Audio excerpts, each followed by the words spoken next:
کیا اللہ کی زمین اللہ کی زمین بڑی نہیں تھی، وسیع نہیں تھی کہ اس کی طرف تم ہجرت کر جاتے؟ تو بس یاد رکھو کہ تم جیسے لوگوں کے لیے جہنم ہے اور یہ بہت ہی برا ٹھکانہ ہے۔ اچھا، اب آپ اس آیت کی روشنی میں جب آپ دیکھیں گے، ہندوستان ہمارے دیش میں جب اس بنیاد پر اس کا بٹوارا ہوا کہ اہل اسلام کے لیے ایک الگ سے خطہ ہونا چاہیے جہاں پر وہ آزادی کے ساتھ ان کے اپنے دین کی پریکٹس کر سکیں، آپ سمجھ رہے ہیں؟ یعنی یہ دیش کا بٹوارا کن بنیادوں پہ ہوا؟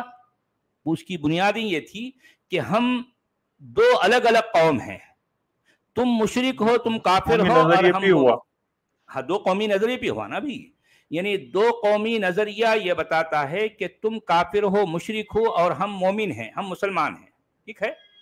تو اب مسلمان اور جو ہے کافر ایک ساتھ نہیں رہ سکتے، نہیں رہ سکتے۔ اب تک جو رہ لیے یہ جو ہے مان لو اس کی کوئی جو بھی وجہ تھی ہوں گی، لیکن اب ہم رہنا نہیں چاہتے، ہم اپنے دین کی پریکٹس آزادانہ ماحول میں جو ہے کرنا چاہتے ہیں، جس پر ہم کو کوئی روک ٹوک نہ ہو، ٹھیک ہے؟ اکثریت کی طرف سے، اکثریتی طبقے کی طرف سے ہم کو کوئی روک ٹوک نہ ہو۔ اس مقصد کے لیے اس دو قومی نظریے کی بنیاد پر دیش کا بٹوارا ہوا۔ اچھا، مومنین کیا کیے؟ اس اسلام کی جو ہے جو پناہ گاہ ہے یا اسلام کا قلعہ جسے کہتے ہیں، پاکستان کی طرف جو ہے وہ ہجرت کر گئے، ٹھیک ہے؟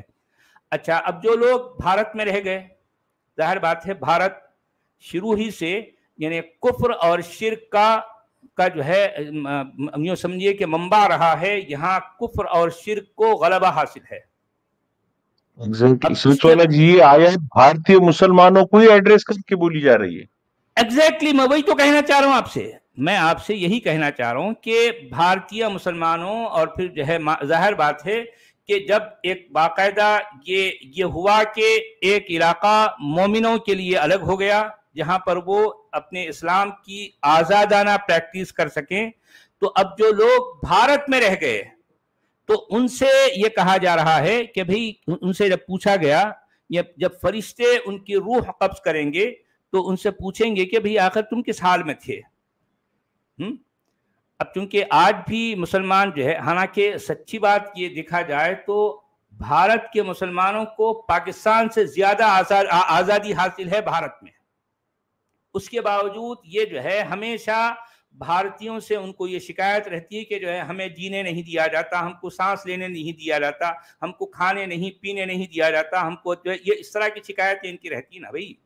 تو اچھا ٹھیک ہے، اگر آپ کو واقعی بھارت اور بھارتیوں سے شکایت ہے تو قرآن کے ان احکامات کی روشنی میں تو یہ ہجرت کیوں نہیں کر جاتے بھائی؟ کیوں نہیں کر جاتے؟ ان کو ہجرت کر جانا ہے نا، کیونکہ قرآن صاف صاف کہہ رہا ہے۔ اور آپ کے مولانا مودودی صاحب تو اس میں اور بھی مرچ مسالہ لگا کر وہ کیا کہہ رہے ہیں، دیکھیے میں اس کو دوبارہ پڑھوں گا۔ مراد وہ لوگ ہیں، یعنی یہ جو اوپر کہا گیا ہے نا، کمزور ہیں، مجبور ہیں، بھائی بھارتی مسلمان، ڈرا ہوا مسلمان، یہ سب کچھ یہ اتنی شکایتیں کرنے سے بہتر ہے کہ آپ جو ہے ہجرت کر جاؤ نا بھائی، ہجرت کر جاؤ۔ ہاں، تو ان جیسے جنہیں مطلب وہ لوگ جو بھارت میں رہتے ہوئے ہمیشہ چیں چاں چوں جو ہے ہمیشہ شکایت اور احتجاج کرتے رہتے ہیں، ان لوگوں کو جو ہے یہ ایڈریس، یہ بات کہی جا رہی ہے کہ وہ لوگ ہیں جو اسلام قبول کرنے کے بعد بھی ابھی تک بلا کسی مجبوری و معذوری کے۔ اچھا مجھے یہ بتاؤ کہ بھارتی مسلمانوں کو کیا معذوری ہے اور کیا مجبوری ہے بھائی؟ وہ کفر اور شرک کے غلبے والے دیش میں کیوں رہنا چاہتے ہیں؟ اپنی کافر قوم ہی کے درمیان یہاں پر کیوں مقیم ہیں؟ وہ ان کی اپنی مجبوری میں جو ہے نیم مسلمانہ زندگی گزارنے پر راضی کیوں ہیں؟ ذرا حال ہے کہ ان کے لیے ایک دارالاسلام مہیا ہو چکا ہے نا، ایک دارالاسلام بن گیا ہے، ایک اسلام کا قلعہ، اسلام کا قلعہ جی بن گیا ہے نا، جہاں پر آپ اپنے اسلام کی، اپنے دین کی آزادی کے ساتھ پریکٹس کر سکیں. آپ کے لیے دارالاسلام اور اسلام کا قلعہ بن چکا ہے، تو اس کی طرف ہجرت کیوں نہیں کرتے بھائی؟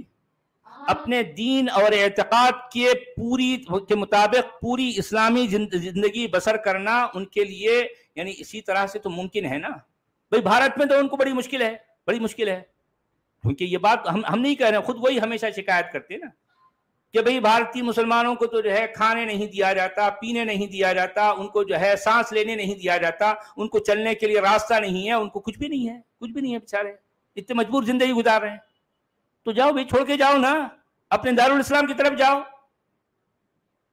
ہاں جن لوگوں کے سمجھ میں نہیں آیا ان کے لیے یہ ریکارڈ پر ہے مولانا مودودی صاحب کی تشریح، ہاں نیم اسلامی زندگی جینا بند کرو بول رہے ہو، نکل جاؤ. بھائی یہاں پر اگر تم کو واقعی مشکل ہے، حالانکہ دیکھیں کہ بھارتی مسلمانوں کو جو آزادی بھارت میں حاصل ہے، میں نہیں سمجھتا کہ جو ہے ان کو دنیا کے کسی دوسرے حصے میں اتنی آزادی ملے گی.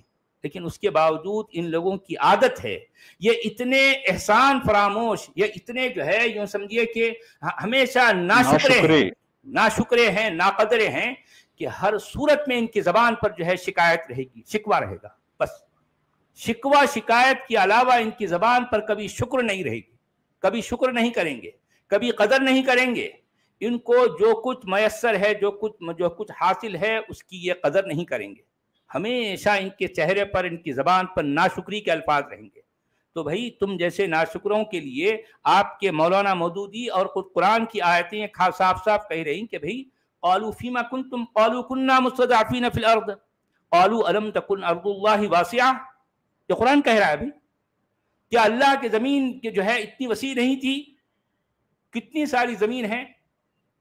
اب آگے چل کر مودودی صاحب تو یہ تک کہہ رہے ہیں، یہاں تک کہہ رہے ہیں کہ اگر مان لو تم جو ہے اس علاقے کو چھوڑ کر نکل گئے دارالاسلام کی طرف، اور دارالاسلام نے تمہیں اندر آنے نہیں دیا. اب دیکھیں اب یہ بھی یہ گمت کی بات دیکھیے.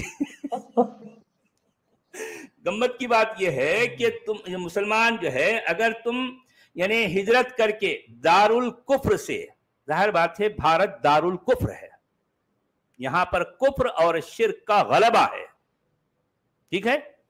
یعنی بھارت جو کہ دارالکفر ہے، اس دارالکفر سے نکل کر اگر جو ہے مومنین ہجرت کر کے دارالاسلام کی طرف جانا چاہیں اور دارالاسلام نے اپنے دروازے بند کر لیے، تم کو آنے نہیں دیا، تو ایسی صورت میں کیا کرنا ہے؟ تم کو واپس پلٹ کے دارالکفر نہیں آنا، تم کو کیا کرنا ہے؟ وہ جنگلوں کی طرف چلے جانا، جہاں پر جو ہے ندی کا پانی پینا اور جو ہے پیڑ پتوں کے جو ہے پودوں کے پتے کھا کے زندگی گزارنا.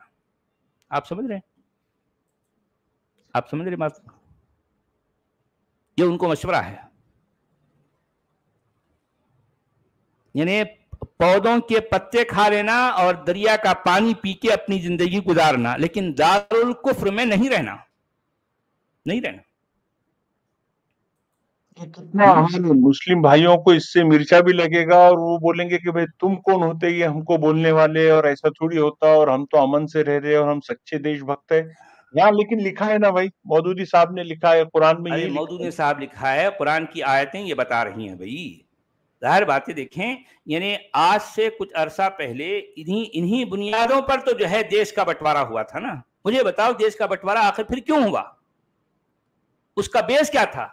بھائی ظاہر بات ہے بیس ایک ہی تھا کہ جو ہے نہیں بھائی ہم جو ہے دو قومی نظریے ہیں ہمارے، تمہارا نظریہ الگ، ہمارا نظریہ الگ، تم کافر ہو مشرک ہو، ہم مومن ہیں مسلمان ہیں، ہم بڑے جو ہے بڑے پیارے پیارے، ہم پاک ہیں، ہم پاک ہیں، تم ناپاک ہو، تم نجس ہو، تم فلدی ہو، تم انکلین ہو، تم ڈرٹی ہو، اور ہم جو ہے پیور ہیں، ہم پوتر ہیں، ہم پاک ہیں. اس لیے ہم نے کیا اسی کیا؟ لیے تو پاکستان. جی ہاں اسی لیے تو ہم نے پاکستان بنایا ہے نا. ہم پاک لوگ ہیں، تم لوگ ناپاک ہو. تو بھائی اے مومنو جو بھارت میں رہ کے ہمیشہ شکایتیں کرتے ہو، تم کو جو ہے بھارت کی آزادی راس نہیں آتی، تو تم ٹھیک ہے بھائی، یعنی اس دیش کو چھوڑ کر تم اپنے پاکستان کی طرف کیوں نہیں چلے جاتے؟ کیوں نہیں چلے جاتے؟ اگر پاکستان تم کو جو ہے اگر قبول نہ بھی کرے تو مودودی صاحب تم لوگوں کو یہ مشورہ دے رہے ہیں کہ بھائی تم جنگل کی طرف نکل جاؤ، پہاڑوں کی طرف نکل جاؤ، کہیں پانی مل جائے تو پانی پی لو، کہیں جو ہے پیڑ پودے مل جائیں تو اس سے کچھ کو کھا کے اپنی زندگی گزار لو۔ آہا، کیا اچھا مشورہ ہے یار، کیا ہاں خیال ہے؟ مشورہ جی ہو واقعی۔ لیکن یہ تو مجدد تھے نا سچ والا جی، یہ نظریہ بلکہ پیش نہیں کیا انہوں نے، دیش کے دو حصے کر کے بتا دیا انہوں نے کہ بھائی اس بنیادوں پہ کیا جا سکتا ہے دو قوموں کو الگ۔ دیکھیں یعنی دیکھیے اسلام جب سے وجود میں آیا انسانیت کے لیے کتنے مسائل پیدا کرتا رہا۔ اسلام نے انسانیت کا کوئی ایک بھی مسئلہ حل نہیں کیا، لیکن مسائل پہ مسائل پیدا کرتا رہا، پرابلم پہ پرابلم کریٹ کرتا رہا، لیکن کسی ایک بھی پرابلم کا سلوشن نہیں دیا اسلام نے، نہیں ہے ہی نہیں۔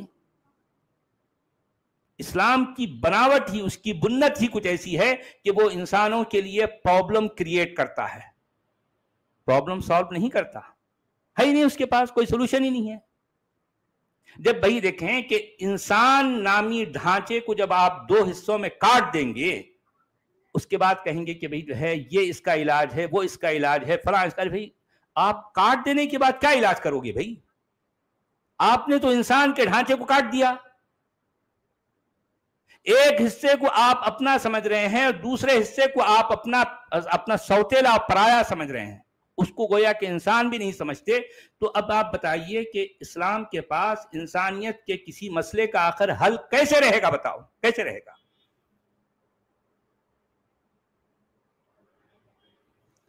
جی ہندی میں کیا کہہ رہے ہیں حضرت؟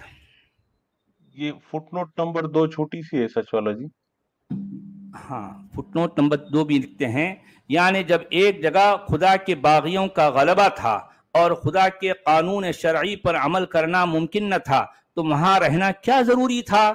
کیوں نہ اس جگہ کو چھوڑ کر کسی ایسی سرزمین کی طرف منتقل ہو گئے جہاں قانون الہی کی پیروی ممکن تھی۔ دیکھیں کیا کہہ رہے ہیں یار، کیا کہہ رہے ہیں، دیکھو قربان، کتنا صاف صاف کہہ رہے ہیں، ہاں کتنا صاف قربان جائے نا، واضح، ہاں بالکل۔ ایک بار میں پھر پڑھ دیتا ہوں، دیکھیے کہ اس کا مطلب کیا بتا رہے ہیں کہ یعنی جب ایک جگہ خدا کے باغیوں کا غلبہ تھا، انہیں دیکھیں کہ بھارت میں جو لوگ ہیں، جو ہندو ہیں، ہاں جو مشرک ہیں، یہاں پر جو کافر ہیں، دراصل خدا کے باغی ہیں، اللہ کے باغی ہیں وہ۔ تو جب ایک جگہ اللہ کے باغیوں کا غلبہ تھا اور اللہ کے قانون شرعی پر عمل کرنا ممکن نہ تھا تو وہاں رہنا آخر ضروری کیا تھا بھائی؟ کیوں رہ رہے ہو یہاں پر؟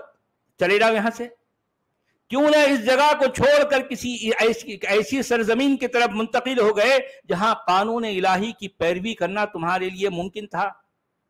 سوچئے ذرا کیا کہہ رہے ہیں۔ یہ میں تو نہیں کہہ رہا ہوں نا بھائی، آپ کے وہ عالم دین کہہ رہے ہیں جن کو آپ نے اپنی آنکھوں پر اپنے سر پر بٹھایا ہوا ہے۔ پوری دنیا میں جو پڑھے لکھے مسلمانوں کی آرگنائزیشن ہے جماعت اسلامی ہند، اس کے بانی ہیں یہ، ہاں اس کے فاؤنڈر ہیں، اور پھر ظاہر بات ہے دنیا کا پڑھا لکھا طبقہ، مسلمان طبقہ ان کا گرویدہ ہے، ان کا فین ہے بھائی۔ خود میرے گھر میں میرے والد صاحب اور کتنے لوگ مودودی صاحب کے مداح ہیں۔ میں خود بہت بڑا فین رہا سچ والا جی ان کا، پردہ کتاب بھی پڑھ کے میں اس کی بالکل تبلیغ کیا۔ جی ہیں، دیکھیں میں خود بھی تھا، مولانا مودودی کا میں مداحوں میں سے تھا ان کی۔ اب دیکھیں بلکہ میں آپ کو یہ بھی کہہ دوں کہ خود دیوبند مکتب فکر سے تعلق رکھنے والے وہ علماء جو بظاہر مودودی صاحب کو فتنہ مودودی کہتے تھے، فتنہ مودودیت سے جو ہے ان کو تعبیر کرتے تھے، اس کے باوجود کیونکہ مودودی صاحب کا جو انداز بیان ہے، ان کی جو ہے ان کے لٹریچر میں جو چاشنی ہے، جو کشش ہے، تو ظاہر بات ہے خود علماء دیوبند بھی مودودی صاحب کو چھپ چھپ کر پڑھتے تھے۔